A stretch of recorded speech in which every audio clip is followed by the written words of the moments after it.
Aleluia. João capítulo 4, verso 19.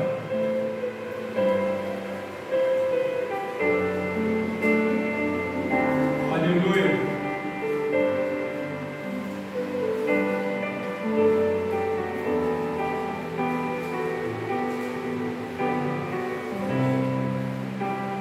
João capítulo 4, versículo 19, a palavra de Deus. Glória a Deus. Amém.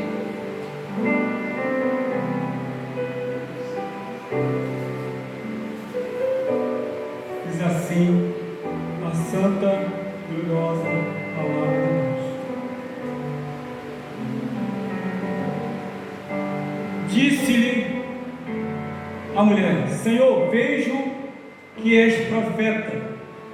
Nossos pais adoraram neste monte, e vós dizeis que é em Jerusalém o lugar onde se deve adorar. Disse-lhe Jesus: mulher, crê-me que a hora vem, e nem neste monte, nem em Jerusalém adorareis o Pai. Vós adorais o que não sabeis.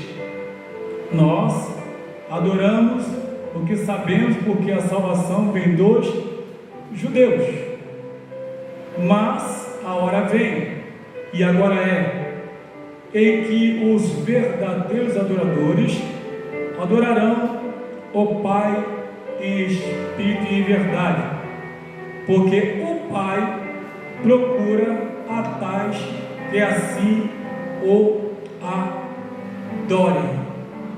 Pai, muito obrigado por essa santa e gloriosa palavra nesta noite, em nome de Jesus, amém. Queria sentar, amados.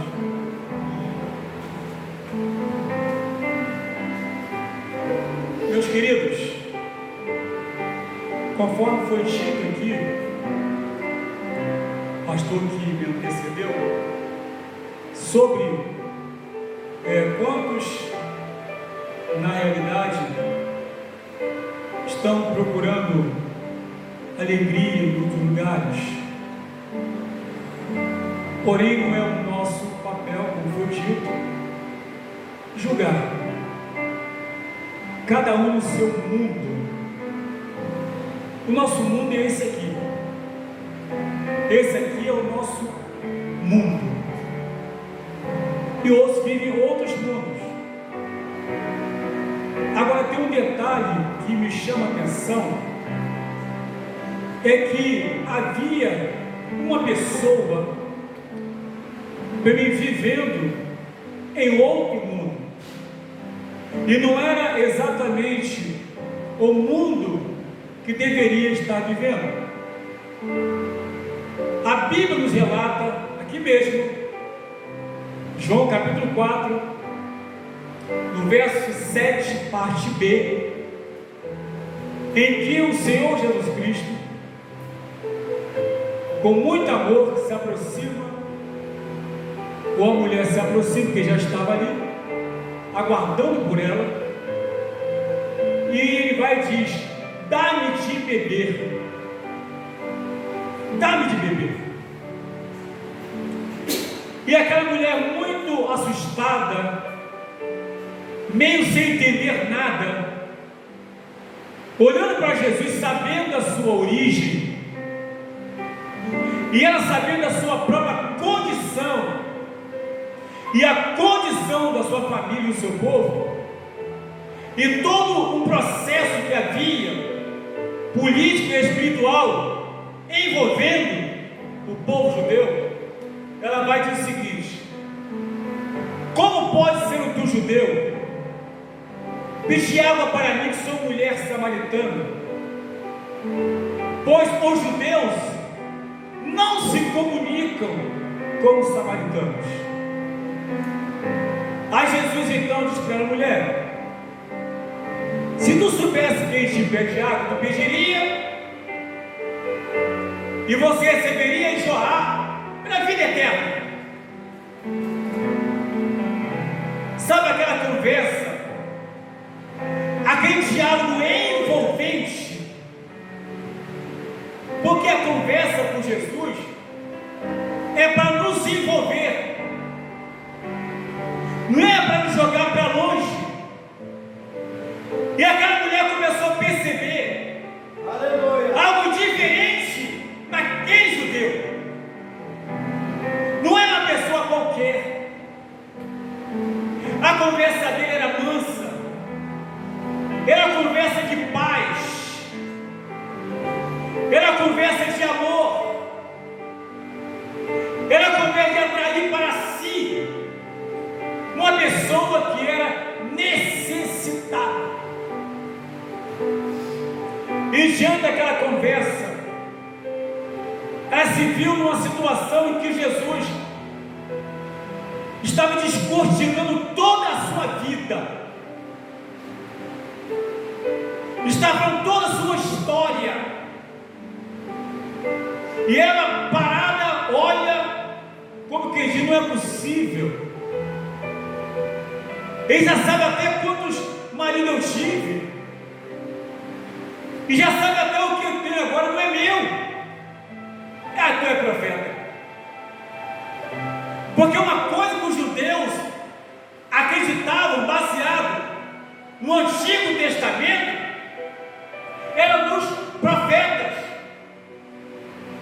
E ela agora se via diante de um maior do que todos os profetas, que era o Senhor Jesus Cristo, aquele que não estava usando alguém para falar com ela, ele mesmo estava falando.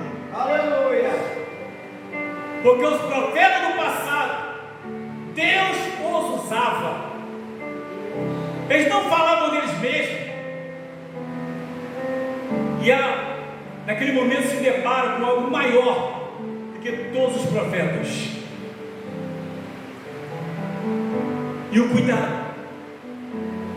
E quando ela chega aqui, depois que ela se depara com a situação, ela fala: Senhor, veja que eu não gosto de profeta. O Senhor conhece tudo de mim.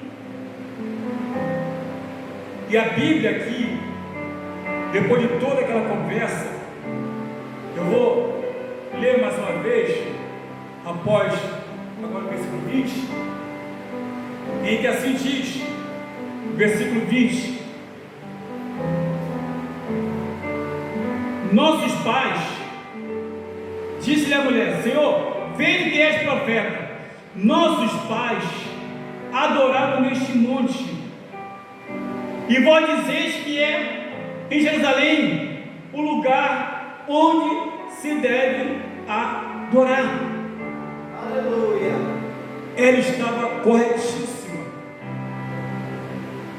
porque era assim que os judeus falavam. Porque o templo que havia sido construído ali, agora o segundo templo, que se reunia, porque Jerusalém era a capital da religiosidade judaica. E então os judeus se orgulhavam do templo selar de Jerusalém, e diziam mesmo, e eles, samaritanos, não poderiam nem chegar perto, eram rejeitados. Eu não vou entrar aqui no mérito da motivação, senão eu levaria aqui 1 hora explicando o motivo disso. Desde 722 a.C., mas quero me ater aqui à proibição que havia dos samaritanos adentrarem no templo de Jerusalém para ali também adorar a Deus. Aleluia.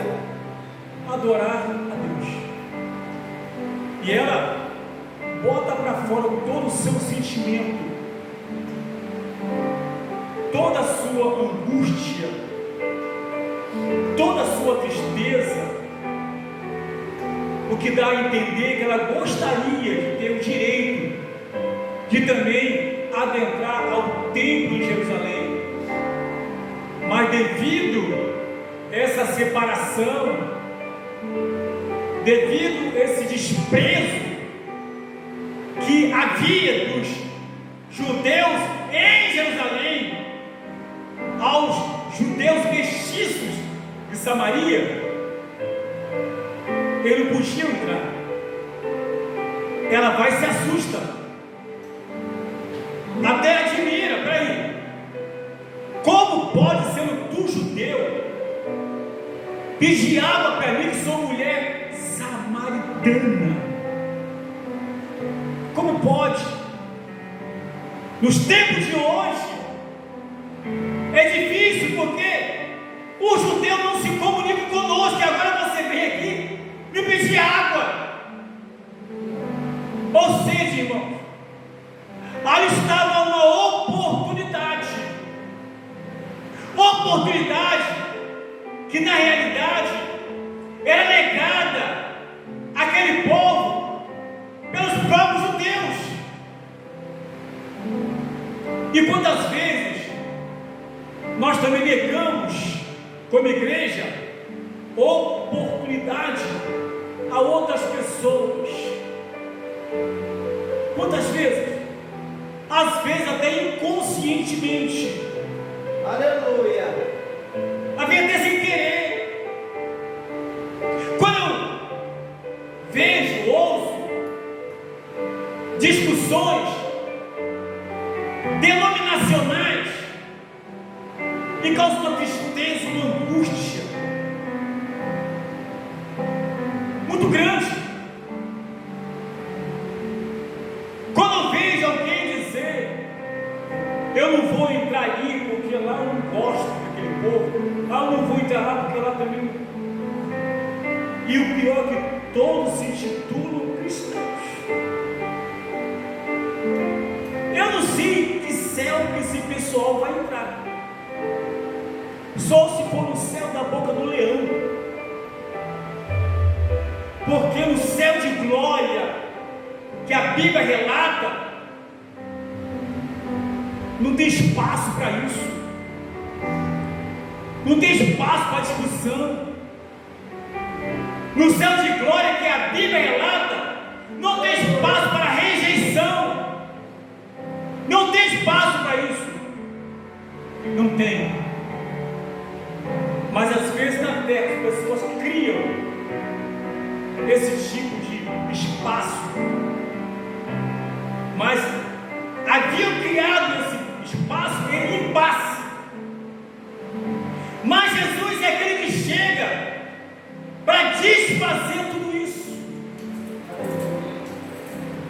Jesus chega para desmontar uma estrutura montada muitas vezes pelo homem, a qual não foi ele que montou essa estrutura.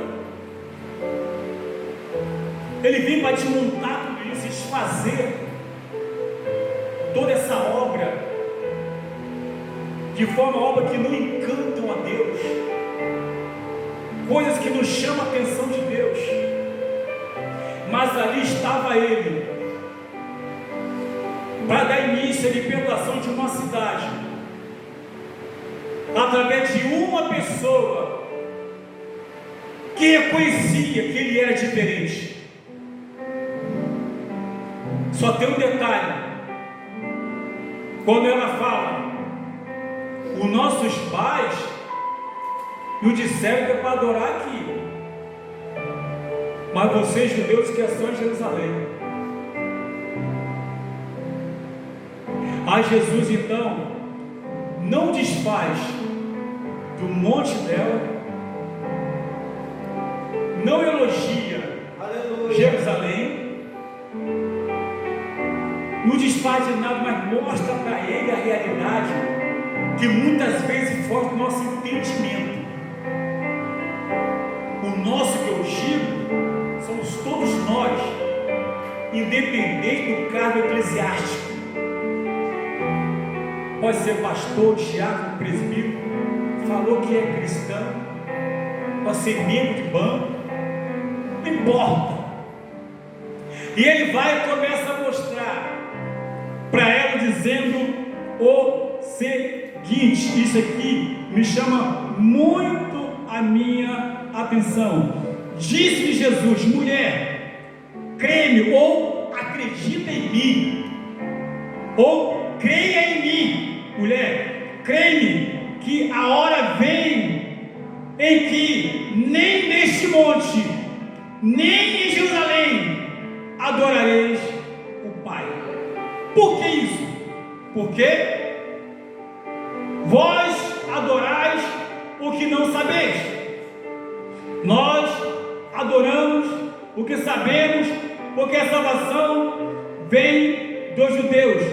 Quando ele fala nós, ele está falando dele. Ele está dizendo de todo o povo judeu, porque havia uma divisão.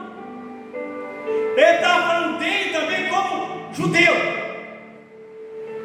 Ele está falando dele como estava com o Pai. No princípio era o Verbo, e o Verbo era Deus. Ele está falando dele como judeu, e dele como Deus, e dele como Filho, aleluia, dele como Salvador, dele como Messias, Aleluia. porque ele vivia com o Pai. Ele fala aqui exclusivamente de nós, porque ele não poderia excluir os judeus, porque a mulher havia dito: os judeus não se comunicam com o samaritano, tu és judeu. Ele vai e fala acerca dele. Nós adoramos, o que conhecemos, aleluia. Creio que a hora vem em que nem neste monte, nem em Jerusalém adorareis ao Pai, mas vós adorais o que não sabeis. Nós adoramos o que sabemos, porque a salvação vem dos judeus. Ou seja, eu nasci, eu sou judeu, mas a minha concepção como Deus, minha filha, é diferente. A minha concepção como Senhor é diferente. Ele continua na palavra: mas a hora vem, e agora é, ou seja, o momento é agora da decisão, o momento é agora para a mudança de caminho, independente da questão religiosa ou da religiosidade, independente de questão política, independente de questão denominacional. A hora vem e agora é em que os verdadeiros adoradores adorarão o Pai em espírito e em verdade, porque o Pai procura a tais que assim o façam, o adorem. Meus queridos, eu creio que eu fui levantado como pastor. Eu creio que ele foi levantado como presbítero. Eu creio que ele foi levantado como pastor. Foi levantado como diácono.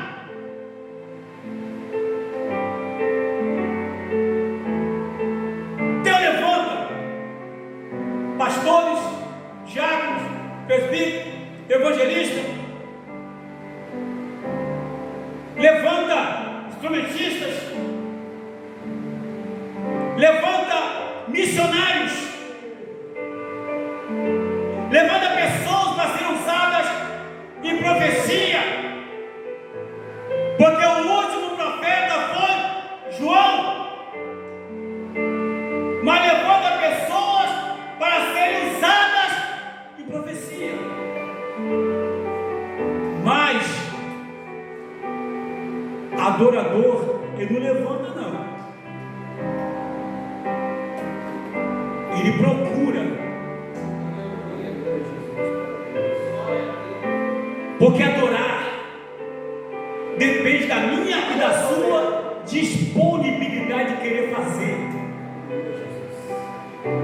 Ou seja, mulher, não adianta você subir monte, não adianta os judeus ficar dentro do templo, se a verdadeira adoração não está saindo do coração,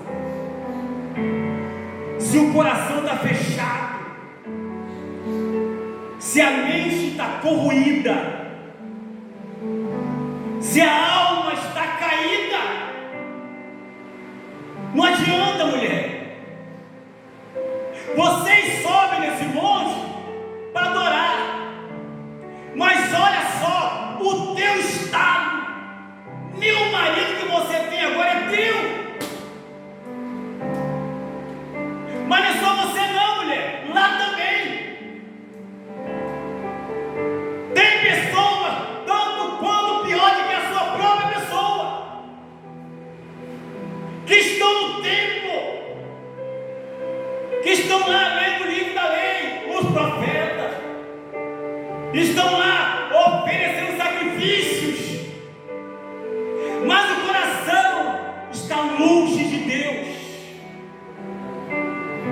Então, não quer dizer que porque eles estão lá que eles estão adorando, não é sempre porque você sobe um monte que você está adorando.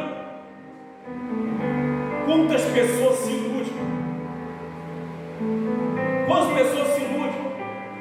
Pensa que adorar a Deus é ficar de dia e de noite subindo o monte e indo para o vale.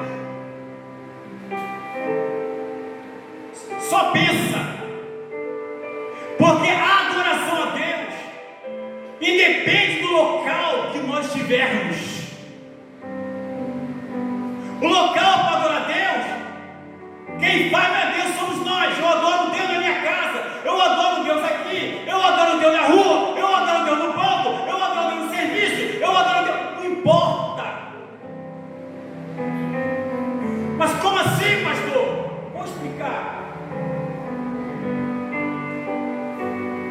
No segundo livro de Reis, capítulo 4, no versículo 9 e 10, aí tem uma sequência de informações, eu vou me reter no 9, e que diz que aquela mulher, a sunamita, chega para o teu marido e diz: marido, eu tenho percebido que esse homem que passa sempre por aqui é um santo homem de Deus.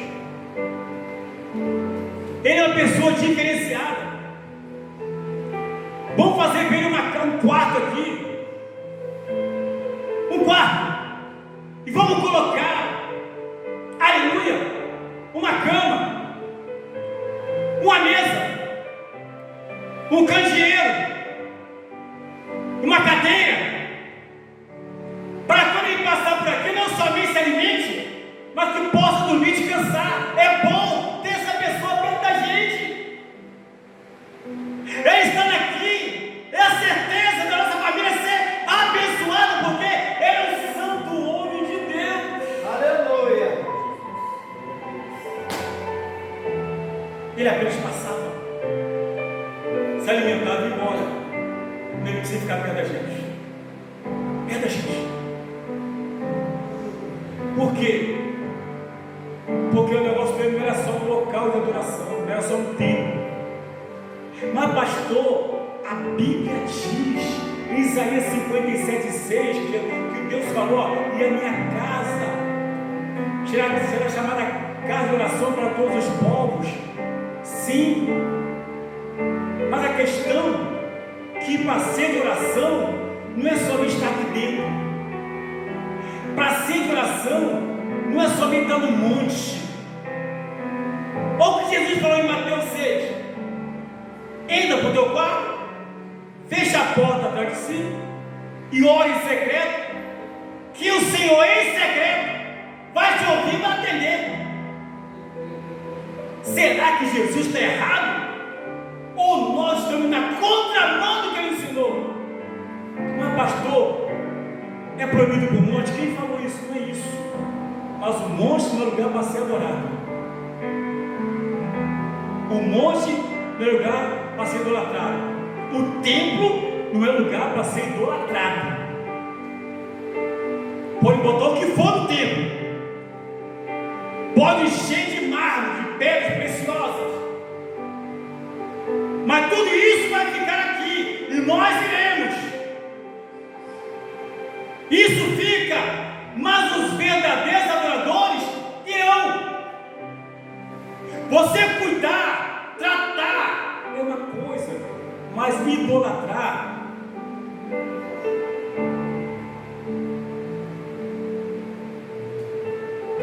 Eu estava numa igreja arrumadinha, bonitinha, membros. A irmã Marisete esteve lá e viu. Lá. Mas quando eu entreguei o trabalho, eu não olhei para o tempo não, no tempo de Deus. Eu não fiquei olhando para o ar-condicionado, aqui tem ventilador, meu Deus, que calor, né? Mas lá tinha ar-condicionado, tinha tudo. Não olhei para isso não. As cadeiras do altar muito bonitas. Uma cadeira parecia até a cabeça de Salomão. Os bancos, tudo bonito. Todo de angelim em pedra, da almofada, tudo lindo. Mas não me encantei com isso não. Não. Cuidar é uma coisa, idolatrar é outra coisa. Não, porque na minha igreja não era lugar para adorar na minha igreja. Quem disse isso? O melhor lugar para adorar é estar na presença de Deus. Aleluia. Acabou. E aquela mulher sentiu isso. Ela sentiu a presença de Jesus. Ela sentiu a presença de Deus. E sabe o que aconteceu? Ela ficou tão empolgada, tão maravilhada e convertida, bebeu tanto dessa água, porque todo aquele diálogo era o quê? Era bebendo água. Jesus não jogava a conversa fora. Enquanto ele conversava com ela, ela estava bebendo água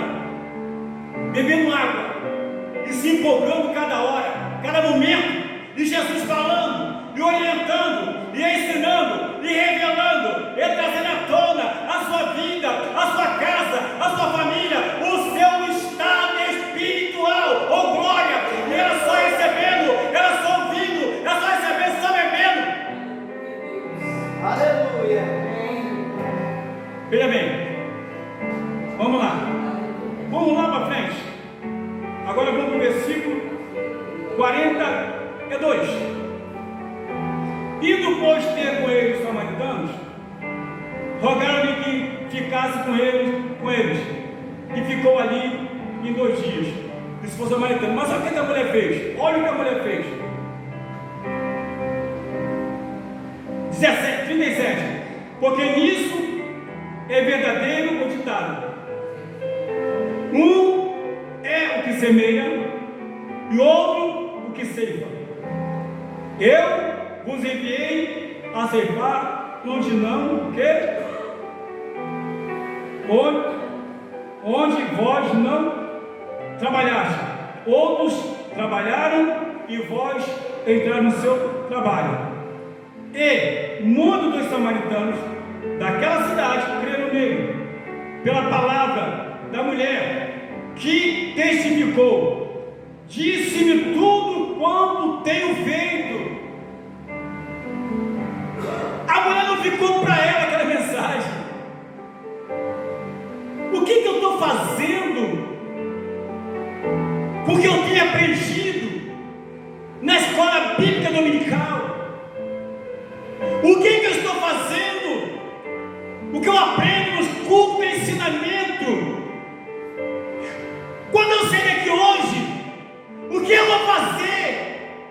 eu estou vendo nesta noite, porque aquela mulher, durante o tempo que ficou com Jesus, ao tomar daquela água maravilhosa, água cristalina, água sem igual, água que limpou, água que purificou, ela não se contentou ficar para ela foi para a cidade por meio delas e começou a dizer, começou a pregar, começou a orientar, começou a testificar, dizendo, aleluia, disse-me tudo quanto tenho feito, e indo, pois, ter com eles os samaritanos, rogaram-lhe que ficasse com eles ali por alguns dias.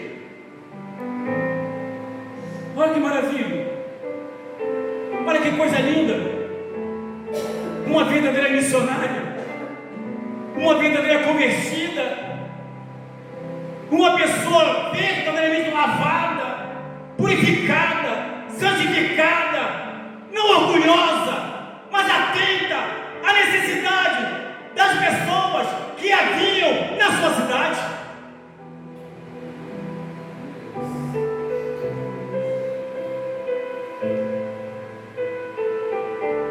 E diz a Bíblia, olha só, e muito mais creram nele, por causa do quê? Da sua palavra. Ele dizia uma mulher, ele falou para a mulher, já não é pelo que disseste que nós cremos, ou seja, já não é somente pela sua pregação que nós cremos, porque nós mesmos o temos ouvido, não é só visto, não, ouvido, e sabemos que este é verdadeiramente o Cristo, o Salvador do mundo.